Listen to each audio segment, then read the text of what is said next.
ಸ್ನೇಹಿತರೆ ನಮಸ್ಕಾರ. ರಾಜಕೀಯದಲ್ಲಿ ಈಗ ದೊಡ್ಡ ಸಂಕಷ್ಟ ಮತ್ತು ದೊಡ್ಡ ಸಂಚಲನವನ್ನು ಸೃಷ್ಟಿಸಿರುವಂಥದ್ದು ಎರಡು ಹಗರಣ. ಒಂದು ವಾಲ್ಮೀಕಿ ಹಗರಣ, ಮತ್ತೊಂದು ಮೂಡಾದಲ್ಲಿ ಆಗಿರುವಂಥ ಹಗರಣ.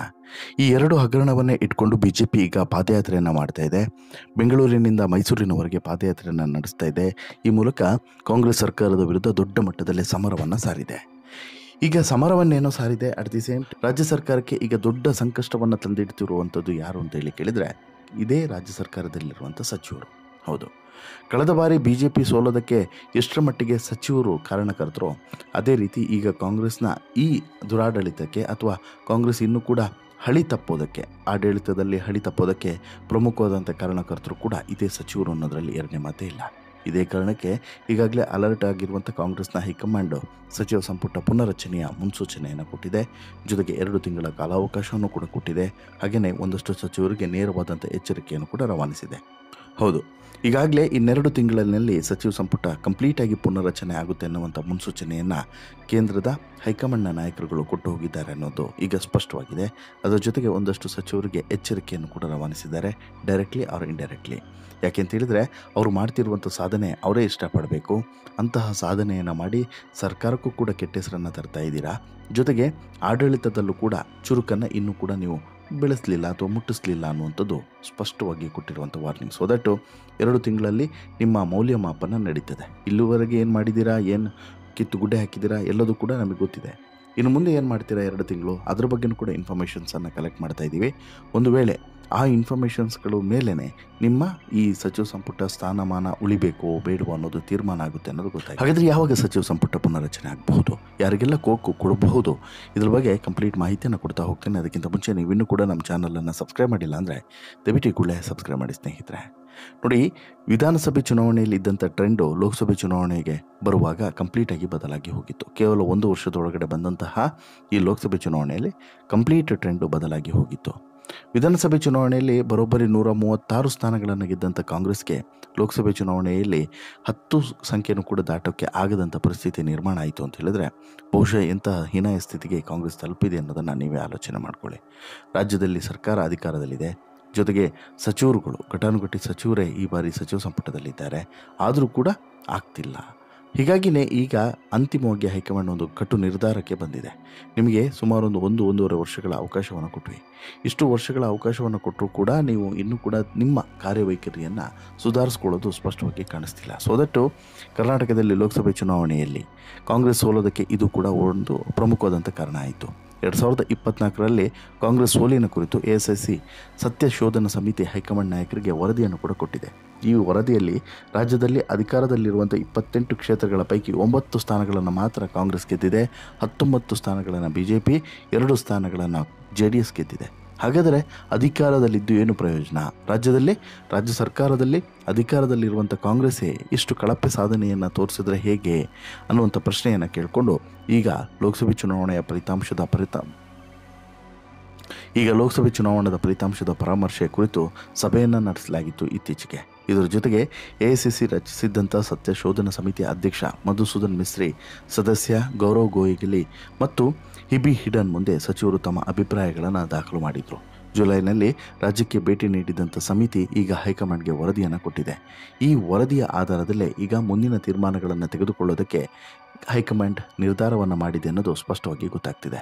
ಈ ಸತ್ಯ ಶೋಧನಾ ಸಮಿತಿಯ ವರದಿಯನ್ನು ಆಧರಿಸಿ ಸಿದ್ದರಾಮಯ್ಯ ಸಂಪುಟದ ಕೆಲವು ಸಚಿವರ ಬದಲಾವಣೆಗೂ ಕೂಡ ತೀರ್ಮಾನಿಸಿದ್ದಾರೆ. ಜೊತೆಗೆ ಸಚಿವರ ಕಿವಿಯನ್ನು ಕೂಡ ಹೈಕಮಾಂಡ್ ನಾಯಕರು ಹಿಂಡಿ ಹೋಗಿದ್ದಾರೆ ಅನ್ನೋದು ಈಗ ಗೊತ್ತಾಗಿದೆ. ಲೋಕಸಭೆ ಚುನಾವಣೆಯಲ್ಲೂ ಕೂಡ ಸರಿಯಾಗಿ ಕೆಲಸವನ್ನು ಮಾಡಿಲ್ಲ. ಇತ್ತ ಸರ್ಕಾರದಲ್ಲಿಯೂ ಕೂಡ ಸಕ್ರಿಯರಾಗಿ ನೀವು ಕೆಲಸವನ್ನು ಮಾಡ್ತಿಲ್ಲ. ಮುಖ್ಯಮಂತ್ರಿಗಳ ಎದುರಲ್ಲೇ ನೀವು ಈ ರೀತಿ ಮಾಡಿದ್ರೆ ಹೇಗೆ ಎನ್ನುವಂತಹ ಕ್ಲಾಸನ್ನು ತೆಗೆದುಕೊಂಡು ಕಳಿಸಿಕೊಟ್ಟಿದ್ದಾರೆ ಅನ್ನೋದು ಈಗ ಗೊತ್ತಾಗ್ತಿರುವಂಥ ಇನ್ಫಾರ್ಮೇಷನ್ಸು.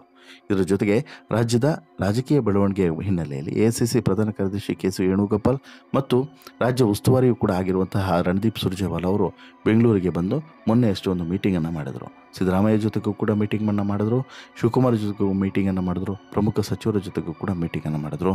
ಅವತ್ತು ಕೆಲವು ನೇರವಾದಂಥ ಎಚ್ಚರಿಕೆಯನ್ನು ಕೂಡ ಕೊಟ್ಟು ಹೋಗಿದ್ದಾರೆ ಅನ್ನೋದು ಗೊತ್ತು.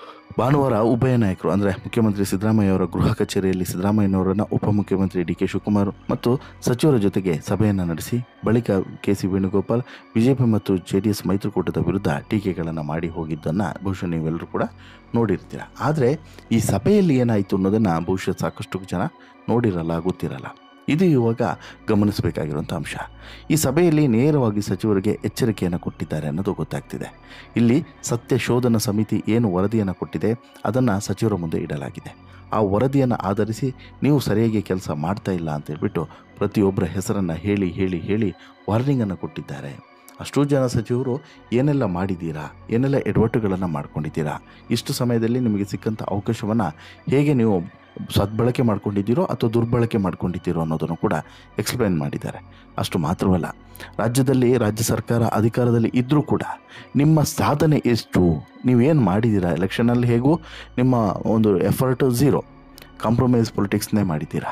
ಅದು ಬಿಟ್ಟರೆ ಅದಾದ ನಂತರನೂ ಕೂಡ ಕ್ಷೇತ್ರದ ಅಭಿವೃದ್ಧಿ ಇರ್ಬೋದು ಅಥವಾ ಶಾಸಕರಿಗೆ ಕೊಡಬೇಕಾದಂಥ ಸಪೋರ್ಟ್ ಇರ್ಬೋದು, ಸಂಘಟನೆ ಇರ್ಬೋದು, ಈ ವಿಚಾರಗಳಲ್ಲಿ ನೀವು ಫೋಕಸ್ ಎಷ್ಟು ಮಾಡಿದ್ದೀರಾ ಅನ್ನೋದನ್ನು ನಾವು ನೋಡಿದ್ದೀವಿ ಅಂತ ಹೇಳ್ಬಿಟ್ಟು ಹೈಕಮಾಂಡ್ ಚಾಟಿಯನ್ನು ಬೀಸಿದೆ. ಅದರ ಜೊತೆಗೆ ನೇರವಾಗಿ ಒಂದು ಎಚ್ಚರಿಕೆಯನ್ನು ಕೂಡ ಕೊಟ್ಟಿದೆ. ಏನು, ರಾಜ್ಯದಲ್ಲಿ ಪಕ್ಷ ಅಧಿಕಾರದಲ್ಲಿದ್ದು ಒಂದು ವೇಳೆ ಸಚಿವರು ಸರಿಯಾಗಿ ಶ್ರಮ ಹಾಕಿದ್ದಿದ್ದರೆ ಲೋಕಸಭೆಯಲ್ಲಿ ಅಟ್ಲೀಸ್ಟ್ 15 ಸ್ಥಾನವನ್ನು ಗೆಲ್ಬೋದಾಗಿತ್ತು. ಬಟ್ ನೀವು 15 ಸ್ಥಾನ ಅಲ್ಲ, 10ಕ್ಕಿಂತನೂ ಕೂಡ ಹೆಚ್ಚನ್ನು ತೆಗೆದುಕೊಳ್ಳೋಕ್ಕೆ ಸಾಧ್ಯವಾಗಲಿಲ್ಲ. ಇದಕ್ಕೆ ಕಾರಣ ಏನು ನಿಮ್ಗೆ ಗೊತ್ತಿರುವಂಥದ್ದೇ.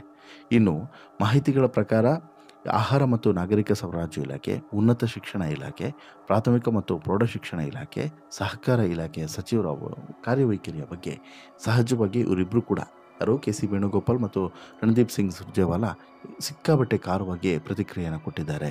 ಇನ್ನು ಇಲಾಖೆಯ ಕೆಲಸವನ್ನು ಸರಿಯಾಗಿ ನಿರ್ವಹಣೆಯನ್ನು ಮಾಡದಿರೋದ ಕಾರಣಕ್ಕೋಸ್ಕರ, ಲೋಕಸಭೆ ಚುನಾವಣೆಯಲ್ಲಿ ಸಕ್ರಿಯವಾಗಿ ಕೆಲಸ ಮಾಡದಿರುವಂಥ ಕಾರಣಕ್ಕೋಸ್ಕರ ನಿಮ್ಮನ್ನೆಲ್ಲ ಯಾವ ಖುಷಿಗೆ ನಾವು ಸಚಿವರನ್ನಾಗಿ ಮುಂದುವರಿಸಬೇಕು ಅನ್ನೋದನ್ನು ಕೂಡ ನೀವೇ ಹೇಳಿ ಅನ್ನುವಂಥ ಪ್ರಶ್ನೆಯನ್ನು ಕೇಳಿದ್ದಾರೆ.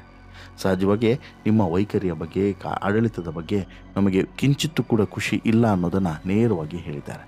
ಇನ್ನು ಸಿದ್ದರಾಮಯ್ಯ ಸರ್ಕಾರದಲ್ಲಿ ಕಳೆದ ಬಾರಿಯ ಸರ್ಕಾರದಲ್ಲಿದ್ದಂಥ ಸಚಿವರಿಂದನೇ ಸಿದ್ದರಾಮಯ್ಯಗೆ ಕಂಟಕವಾಯಿತು. ಈ ಬಾರಿಯೂ ಕೂಡ ಹಾಗೆ ಆಗುತ್ತೆ. ಜೊತೆಗೆ ಇದು ಕೇವಲ ಸಿದ್ದರಾಮಯ್ಯಗೆ ಮಾತ್ರವಲ್ಲ, ಪಕ್ಷಕ್ಕೂ ಕೂಡ ಡ್ಯಾಮೇಜ್ ಆಗುತ್ತೆ ಅನ್ನೋದನ್ನು ಹೈಕಮಾಂಡ್ ಅರಿತುಕೊಂಡಿದೆ. ಕಳೆದ ವಾರ ಮುಖ್ಯಮಂತ್ರಿ ಸಿದ್ದರಾಮಯ್ಯ, ಉಪಮುಖ್ಯಮಂತ್ರಿ ಡಿ ಕೆ ಶಿವಕುಮಾರ್ ದೆಹಲಿ ಪ್ರವಾಸವನ್ನು ಮಾಡಿದರು.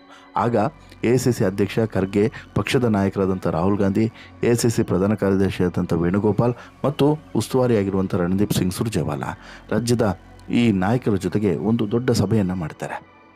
ಅಲ್ಲಿ ಸಂಪುಟ ಪುನರ್ರಚನೆ ಬಗ್ಗೆಯೂ ಕೂಡ ಚರ್ಚೆಯನ್ನು ಮಾಡ್ತಾರೆ. ಹಾಗಾದರೆ ಯಾವಾಗ ಸಂಪುಟ ಪುನರ್ರಚನೆ ಆಗುತ್ತೆ? ಅಕ್ಟೋಬರ್ಗೆ ಸಂಪುಟ ಪುನರ್ರಚನೆ ಆಗುವಂಥ ಸಾಧ್ಯತೆ ಇದೆ. ಅಕ್ಟೋಬರ್ಗೆ ಸಂಪುಟ ಪುನರ್ರಚನೆ ಆಯಿತು ಅಂತ ಹೇಳಿದರೆ ಆ ಸಂದರ್ಭದಲ್ಲಿ ಹೆಚ್ಚು ಕಡಿಮೆ 8 ರಿಂದ 10 ಸಚಿವರನ್ನು ಕೈ ಬಿಡುವಂಥ ಸಾಧ್ಯತೆ ಸ್ಪಷ್ಟವಾಗಿ ಕಾಣಿಸ್ತಿದೆ. ಒಂದಷ್ಟು ಜನರನ್ನು ಹೆಸರಿಗೋಸ್ಕರ ಸಚಿವರನ್ನಾಗಿ ಮಾಡಿದರು, ಅವರಷ್ಟೂ ಜನರನ್ನು ಕೂಡ ಕೈ ಬಿಡುವಂಥ ಸಾಧ್ಯತೆ ಇದೆ. ಕೈಬಿಟ್ಟು ಅವರಿಗೆ ಬೇರೆ ಜವಾಬ್ದಾರಿಗಳನ್ನು ಕೊಡುವಂತಹ ಲೆಕ್ಕಾಚಾರವನ್ನು ಕಾಂಗ್ರೆಸ್ ಈಗಲೇ ಹಾಕಿಕೊಂಡಿದೆ. ಈ 8 ರಿಂದ 10 ಜನ ಸಚಿವರಿಂದ ಪಕ್ಷಕ್ಕೆ ಸದ್ಯಕ್ಕಂತೂ ಏನೂ ಲಾಭ ಇಲ್ಲ, ಜನರಿಗೂ ಕೂಡ ಏನು ಲಾಭ ಆಗ್ತಿಲ್ಲ, ಕೊಲೆ ಬಸವರ ರೀತಿ ಇದ್ದಾರೆ.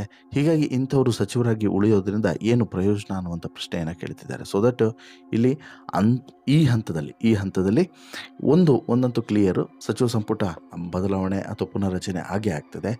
ಒಂದಷ್ಟು ಜನರನ್ನು ಕೊಡಲೇಬೇಕಾಗ್ತದೆ, ಒಂದಷ್ಟು ಜನರಿಗೆ ಅದನ್ನು ಕೊಡ್ತಾರೆ ಅನ್ನೋದು ಸ್ಪಷ್ಟವಾಗಿ ಗೊತ್ತಾಗ್ತಿದೆ.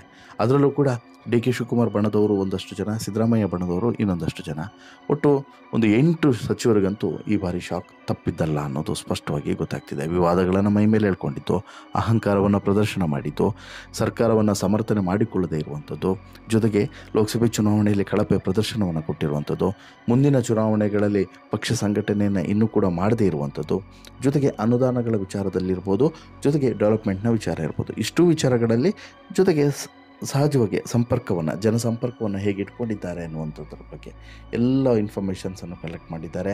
ಜೊತೆಗೆ ಆಫೀಸ್ ಬೇರರ್ಸ್ಗಳ ಜೊತೆನೂ ಕೂಡ ಬೇರೆ ಬೇರೆ ಇನ್ಫಾರ್ಮೇಷನ್ಸ್ಗಳನ್ನು ಕಲೆಕ್ಟ್ ಮಾಡಿದ್ದಾರೆ.